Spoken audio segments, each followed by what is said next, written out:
La Hongrie envisage sérieusement de quitter l'Union européenne. Oui, c'est un Brexit qui est désormais sur la table. Avec un ton audacieux, impertinent, Orban a porté un coup verbal cinglant à un projet européen qui est déjà en train de vaciller, déclarant qu'il pourrait arriver un moment où rester dans l'Union européenne ne servira strictement plus à rien. Mais que dit Bruxelles?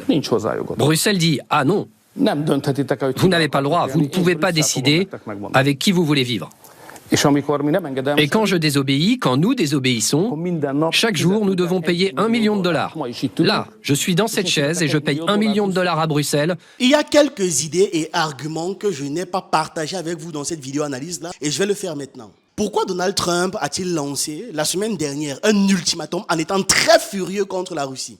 La réponse tient en un mot, l'échec. Oui, aussi simple que ça, l'échec. Maintenant, Trump, il est déçu par les résultats. Il adopte une posture de plus en plus agressive envers Vladimir Poutine. Et il ne mâche plus ses mots, mais bon, au moins, il évite de le traiter d'assassin.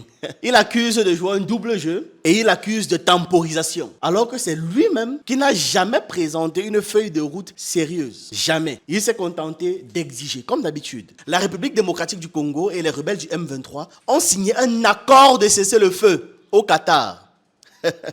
Dans l'espoir de mettre un terme aux affrontements persistants, intitulé Déclaration de principe, ce document engage les deux camps à renoncer à toute offensive et à toute forme de discours haineux et à l'occupation forcée de nouveaux territoires. Ce qui implique que les territoires actuellement occupés par le M23 restent sous le contrôle du M23. L'ex-M23 ne va reculer même pas d'un seul mètre. Nous restons là où nous sommes, contrôlons les zones que nous avons, pendant qu'on sera en train de discuter pour les causes profondes. Parce que jusque-là, dans la déclaration de principe, il n'a pas été question de toucher les causes profondes du conflit. L'Union européenne, ce théâtre absurde qui se prend au sérieux, voit actuellement se jouer un nouvel épisode qui ne manque pas de piquant. D'ailleurs, ça ne manque pas de provocation non plus. Le 18 juillet 2025, Viktor Orban, Premier ministre hongrois et habitué à des provocations dans les couloirs coloniaux de Bruxelles, a fait une déclaration qui a choqué le monde durant un entretien accordé au quotidien Nebzava. En gros, la Hongrie envisage sérieusement de quitter l'Union européenne. Oui, c'est un Brexit qui est désormais sur la table. Avec un ton audacieux, impertinent, Orban a porté un coup verbal cinglant à un projet européen qui est déjà en train de vaciller, déclarant qu'il pourrait arriver un moment où rester dans l'Union européenne ne servira strictement plus à rien.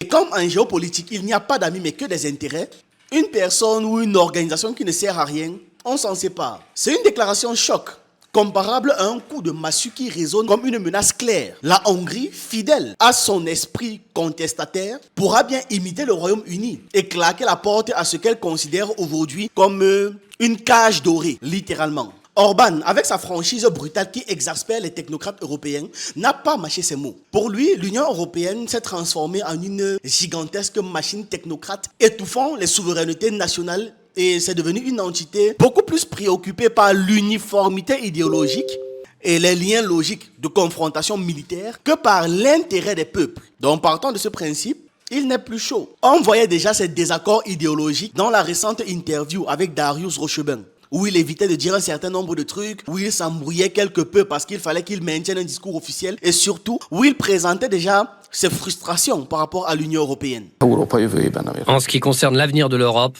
nous sommes en désaccord. On a besoin de l'Europe. Mais votre président aimerait partir vers une voie progressiste et libérale. Pour moi, ce serait une tragédie pour l'Europe. Je pense que tous nos maux proviennent du fait que nous avons délaissé nos traditions, la souveraineté nationale et nos traditions chrétiennes. Il faudrait retourner à nos racines et là, c'est diamétralement opposé à ce que représente M. Macron. Mais que dit Bruxelles? Bruxelles dit « Ah non, vous n'avez pas le droit, vous ne pouvez pas décider avec qui vous voulez vivre. » Et quand je désobéis, quand nous désobéissons, chaque jour nous devons payer $1 million. Là, je suis dans cette chaise et je paye $1 million à Bruxelles. D'un côté pour lui, il y a les élites progressistes européennes, bêtement engagées dans la guerre en Ukraine et ferventes promotrices d'un agenda sociétal uniformisée. De l'autre côté, il présente des souverainistes, des personnes rassemblées autour d'une Amérique qui, sous l'impulsion de figures comme Donald Trump ou J.D. Vance, défendrait, au conditionnel, la paix et le respect des identités nationales. En gros, il veut plus se rapprocher de la façon de penser de Donald Trump, de son administration actuelle, que des gars de l'Europe. Donc pour lui, actuellement, les Américains ont mieux compris les choses. L'Union européenne soutient la guerre, tandis que l'Amérique plaide pour la paix. C'est ce qu'il a affirmé d'un ton presque sarcastique. La Hongrie, dans ce contexte, donc, affiche clairement son choix. Celui de l'indépendance, de la stabilité familiale et le refus du diktat bruxellois. Mais Orban ne s'arrête pas là. Il accuse l'Union européenne d'avoir saboté ses propres chances de prospérité. À ses yeux, l'Union européenne n'est plus porteuse d'avenir. Elle est un poids mort, une entité à bout de souffle. Le budget européen de 2028 à 2034 est estimé à 2000 milliards d'euros et qui est défendu par Ursula von der Leyen est qualifié par lui avec dédain. Il a dit « c'est un budget du désespoir ». À la fois moralement bancal et économiquement insoutenable. Parce que pour Viktor Orban, il ne s'agit pas de redynamiser l'Europe, mais de dernier râle d'un organisme bureaucratique vidé de son souffle politique. Une sorte de baroud d'honneur d'une Europe zombifiée. A költségvetésben, hogy tőled ezt a pénzt bármikor elvessék. És ha te nem támogatod Ukrajna tagságát, vagy nem engeded be a migránsokat, vagy a genderügyben ellenállsz, akkor zsarolnak Brüsszelből, és végső soron pénzügyi eszközökkel zsarolnak, és a költségvetés erre lehetőséget tesz. Ezért én ezt a költségvetést, amíg miniszterelnök vagyok, a büdös életben. Donc, même les affaires des plus ultras là, ils imposent ça à leurs gens. Ce n'est pas naturel. En même temps, il faut bien qu'ils commencent par faire le désordre chez eux avant de propager ce désordre ailleurs. Ce qui fait de la Hongrie une menace aux yeux de Bruxelles, c'est précisément sa capacité à incarner une alternative crédible. Comme le souligne Viktor Orban, ce petit pays d'Europe, parlant de Hongrie, d'Europe centrale, ose montrer qu'une autre voie est possible. En refusant de s'aligner sur les exigences militaires de l'Union concernant le conflit en Ukraine par exemple, en interdisant récemment l'entrée de 3 officiers supérieurs ukrainiens, Budapest rompt délibérément avec la ligne officielle dictée par Bruxelles et suivie par Kiev. L'initiative de refuser l'entrée de dignitaires ukrainiens avait immédiatement été décriée par le chef de la diplomatie ukrainienne et il avait dit que c'était absurde et sans fondement. Mais ce geste de la Hongrie s'ajoute à une longue série d'actes, de gestes, de défis qui font que la Hongrie est un agitateur au sein du bloc européen. Nous représentons un danger pour l'Union européenne, affirme Orban. Et il faut bien reconnaître qu'il n'exagère pas. En défendant une vision fondée sur la paix, l'indépendance nationale et la préservation de valeurs conservatrices, la Hongrie renvoie à l'Union européenne une image qu'elle ne veut pas voir. Absolument pas. Celle d'un projet incapable de tolérer la divergence. L'essence même de la culture occidentale. Le plus ironique dans cette confrontation, c'est que l'Union européenne a, en croyant punir, a plutôt affaibli son pouvoir de contrôle. En bloquant les quelques 22 milliards d'euros de fonds de coercition destinés à la Hongrie, officiellement pour atteindre l'état de droit, en gros on doit comprendre que c'est le refus des principes progressistes sur les questions du genre, d'immigration ou alors d'université. Bruxelles espérait, vraiment, comme ils ont l'habitude de punir tout le monde là, ils espéraient, par ce refus d'argent, contraindre Budapest à rentrer dans les rangs. Mais c'est un calcul qui pourrait très violemment se retourner contre l'Union européenne. Parce qu'en privant la Hongrie de ses ressources, l'Union européenne a détruit le principal levier dont elle disposait. Désormais, Budapest n'a plus rien à perdre.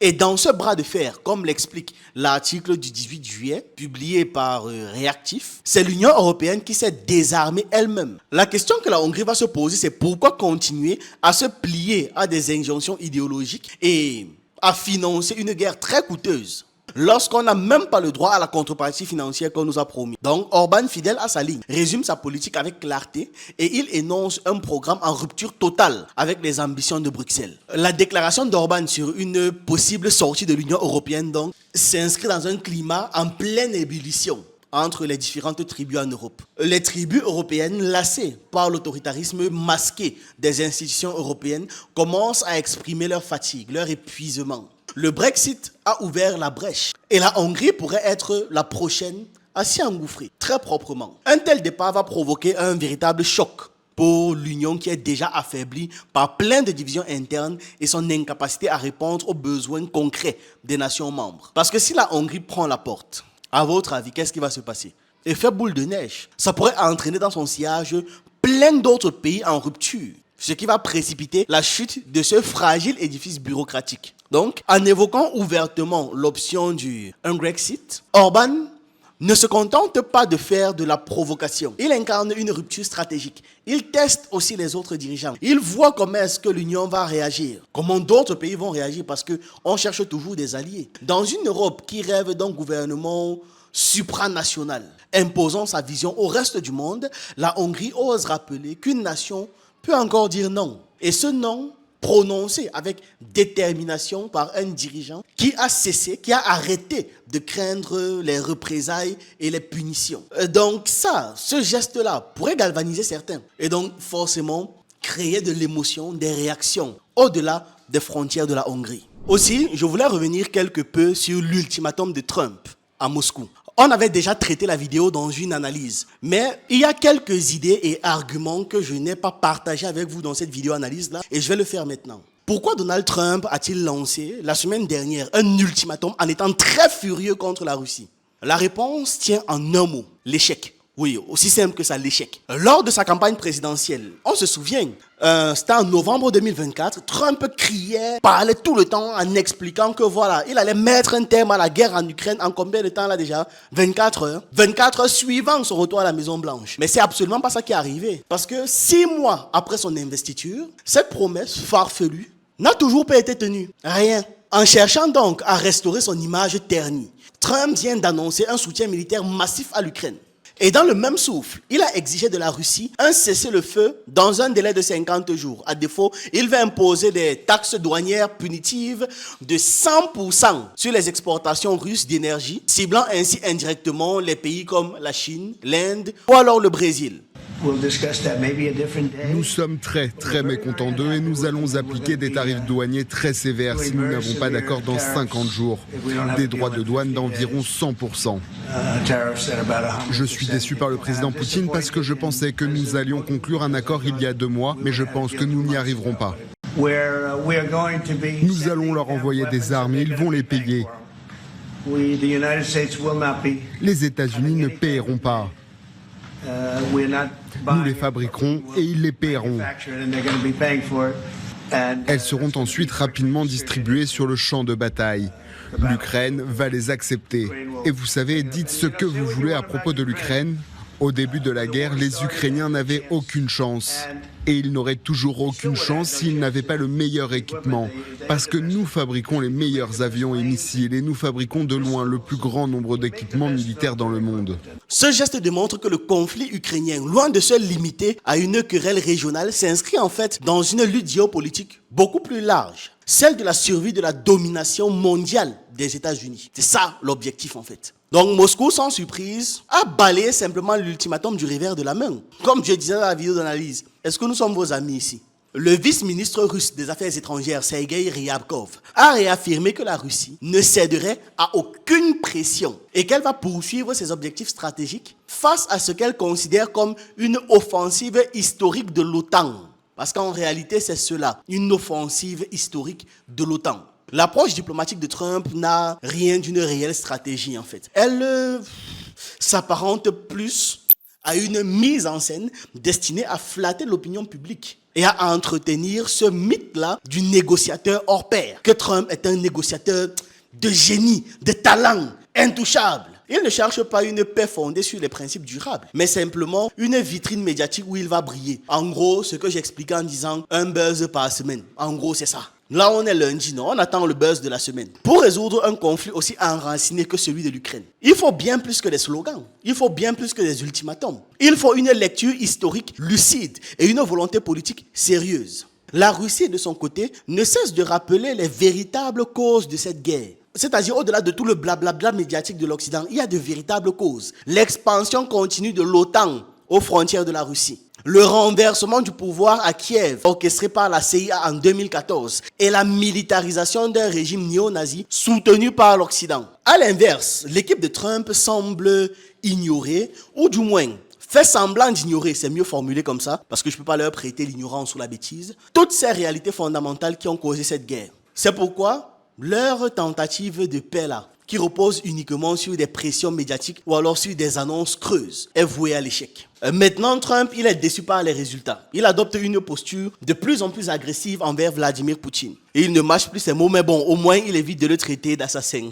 Il accuse de jouer un double jeu et il accuse de temporisation. Alors que c'est lui-même qui n'a jamais présenté une feuille de route sérieuse. Jamais. Il s'est contenté d'exiger, comme d'habitude. Donc, frustré par sa propre impuissance, Trump répond par des menaces, répétant un schéma déjà observé dans le passé et qui n'a pas marché. Son ultimatum de 50 jours rappelle l'échéance similaire qu'il avait imposée à l'Iran avant d'envisager les bombardements massifs. Comment ça s'est terminé déjà? Laissez-moi me rappeler de l'histoire. C'est vrai que ça date quand même, mais oui, par un gros échec, un fiasco total. Menacer la Russie aujourd'hui relève du même aveuglement, exactement la même chose. Mais il y a quand même une nuance, parce que là il s'agit de la Russie. Ça veut dire que le risque est encore plus grand que contre l'Iran. Cette manière de brandir la menace comme une arme politique tient simplement d'une logique mafieuse teintée de narcissisme. Et ça on le connaît.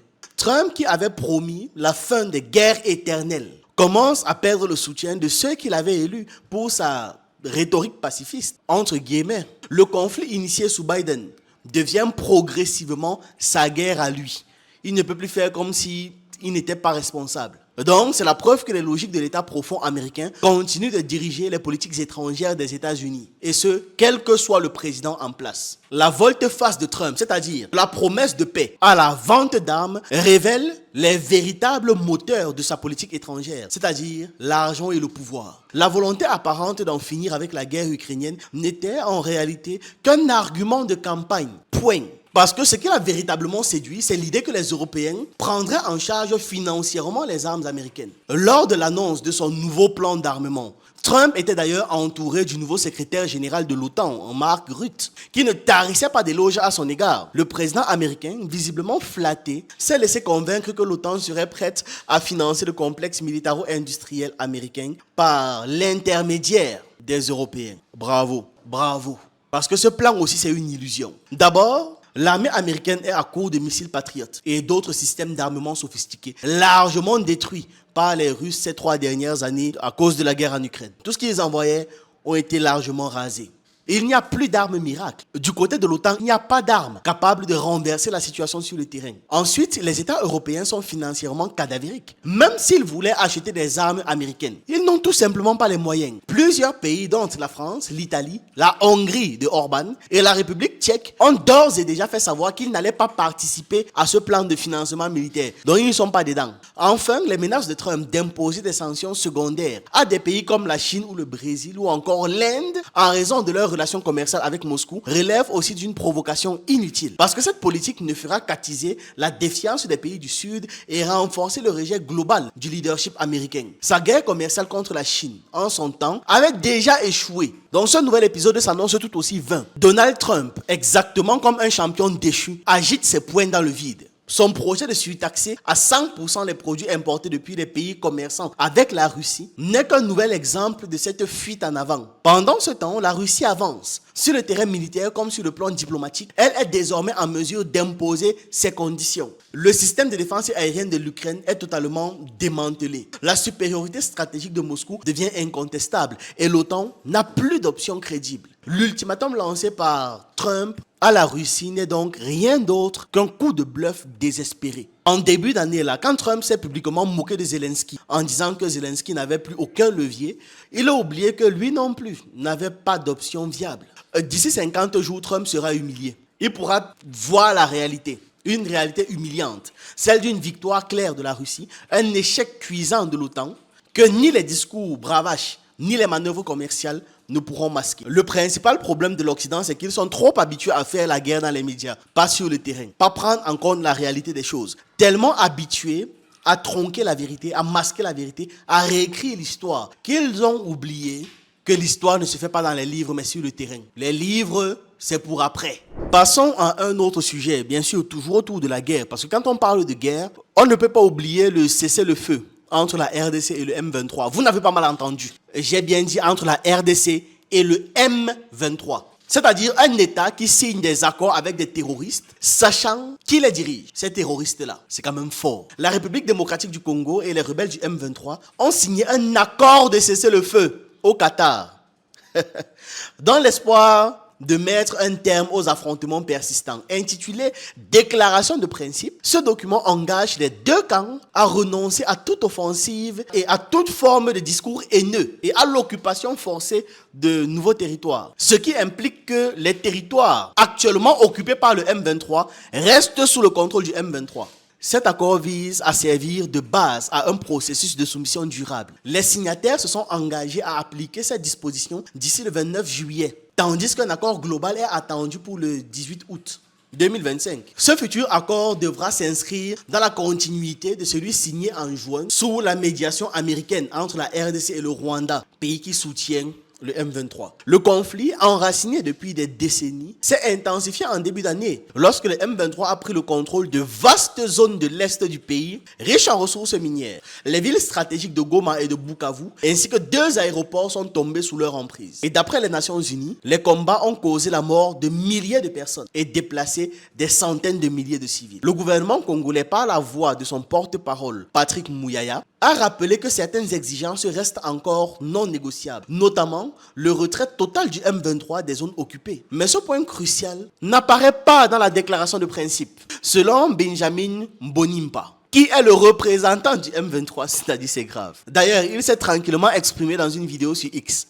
Restaurer l'autorité de l'État aujourd'hui signifie le retrait de troupes rwandaises, la cessation de soutien au M23 signifie les retraits du M23 et c'est ça qui permettra de restaurer l'autorité de l'État. Je rappelle, ce n'est toujours pas clairement dit dans l'accord, monsieur le ministre. Bon, c'est ça le problème. Ni à Washington, ni à Doha. Maintenant, ce n'est pas clairement dit. Lorsque vous dites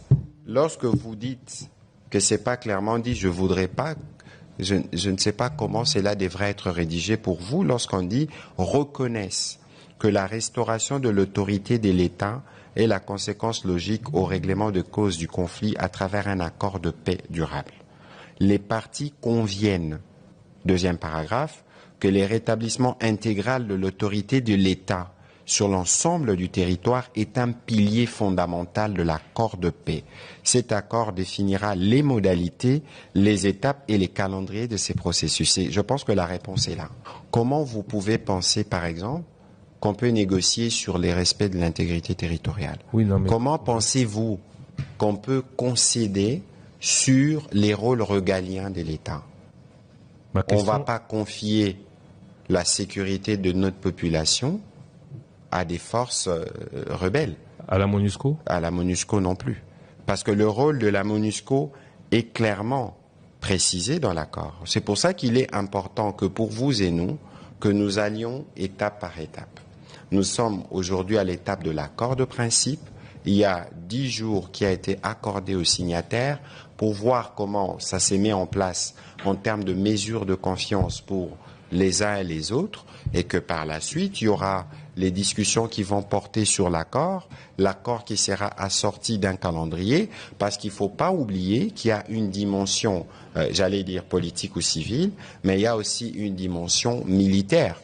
Parce qu'il faut s'y rassurer que les forces se sont retirées, que ceux qui doivent rejoindre le processus de désarmement le rejoignent, et il y a tout un ensemble de choses qui doivent être faites. Le rétablissement de l'autorité de l'État suppose d'abord le retrait de toutes les forces hostiles, mais lorsque... Du ministre de la Communication qui parle de la restauration de l'autorité de l'État ou du gouvernement en disant que vous allez vous retirer des zones que vous avez libérées.